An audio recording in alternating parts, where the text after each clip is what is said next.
रखने दीजिए, चर्चा को आगे बढ़ाते हम हैं। यहाँ इसलिए नहीं आते हैं। शांति प्रसाद भट्ट जी अपनी बात रखिए। देखिए रीना जी, उत्तराखंड के भाग्य का फैसला होना है, मात्र 25 दिन रह गए।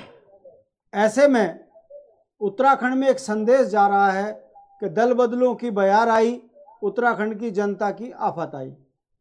सोचिए, जो कल तक कांग्रेस को गरिया रहे थे वो आज कांग्रेस को गले लगाकर उनके आदमियों को टिकट दे रहे हैं।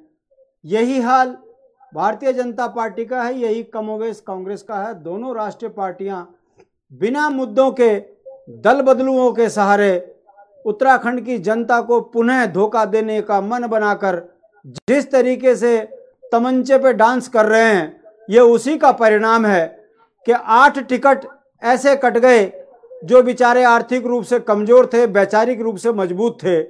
भाजपा की चौखट पर नाक रगड़ रगड़ करके जनता के लिए काम कर रहे थे, भाजपा ने उनको दूध से मक्खी की तरह निकाल के बाहर फेंक दिया। इसमें पूर्व मुख्यमंत्री भी शामिल थे और 2 चेहरे ऐसे बदले। एक ने तो उत्तराखंड को शर्मसार करते हुए जो है द्वाराहाट की जनता के सामने एक ऐसा संदेश दिया कि जनप्रतिनिधियों के नाम पर वो कलंकित रहे, और एक ने तमंचे पर जिस तरीके से उत्तराखंड के पूरे समाज को एक विशेष पार्ट पर रखने की बात कही, उसका चेहरा पीछे करके उसकी पत्नी को आगे कर दिया। यानी कि ठगों ने ठगने की तमाम सीमाएं लांघ दी, मगर अपने चरित्र से बाहर नहीं आ रहे हैं। एक राष्ट्र के नाम पर वोट मांगता है और एक जो है दिल्ली वाले दलों के नाम पर वोट मांगता है, मगर उत्तराखंड के बुनियादी चीजों पर दोनों राष्ट्रीय पार्टियों ने यह साबित करके दिखा दिया कि इनके पास राजनीतिक रूप से कोई विचारधारा नहीं है। ये दल बदलू हैं, इनको लाभ चाहिए तो एक रात में ये किसी को भी टिकट दे देते हैं। और मेरे यमकेश्वर का तो मैं आपको बता दूं, बहन गरिमा ने बहुत सही चीज कही कि एक कांग्रेस की प्रदेश अध्यक्ष को आप टिकट देते हो और अपनी प्रदेश अध्यक्ष की गर्दन काटते हो, और वो भी वो महिला जो भारतीय जनता पार्टी में सबसे विद्वान थी, पूर्व मुख्यमंत्री की बेटी थी, जनरल की बेटी थी, और पिछले 5 साल तक खंडूड़ी जी के नाम से जो वाई लूट रहे थे भाजपा वाले, ओजस्वी तेजस्वी विकास की महिला, आज उस महिला की गर्दन पर जो छुरी इन्होंने प्यार से चलाई। सुनीता बहन हमारी यहाँ बैठी है तो बेचारी हिमाचल से आकर उत्तराखंड में राजनीतिक ताकत देख रही थी नड्डा जी के बदौलत, और नड्डा जी ने भी दिखा दिया कि आपको अभी अगर यमकेश्वर नहीं मिला तो कोटद्वार अभी बाकी है। अच्छा, शांति प्रसाद भट्ट जी, आपको लग रहा है कंपटीशन यमकेश्वर में? देखिए, मेरा मानना है, मैं बुनियादी चीजों पर लड़ने वाला व्यक्ति हूँ। स्थानीय मुद्दों पर सिंगताली पुल पर यदि रेणु बिष्ट जी अगर संघर्ष कर रही होती तो जनता उनके साथ खड़ी होगी।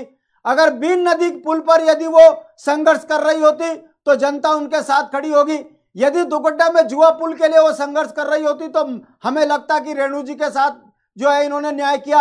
अगर उत्तराखंड में यमकेश्वर विधानसभा के अंदर डिग्री कॉलेज होता, मेडिकल कॉलेज होता, स्टेडियम होते, पेट्रोल पंप होता, लड़कों को रोजगार मिल रहा होता, तो को लगता कि शायद जनप्रतिनिधि चुनकर भेजा। कांग्रेस की सी टीम जो कांग्रेस से चुनाव लड़ी हो, रक्षा मोर्चा से चुनाव लड़ी हो, और जो और भाजपा में 2 महीने हो गए, भारतीय जनता पार्टी में यमकेश्वर विधानसभा में नेताओं का टोटा पड़ गया। उनके पास नेता नहीं है, उनके पास नेता नहीं है यमकेश्वर में।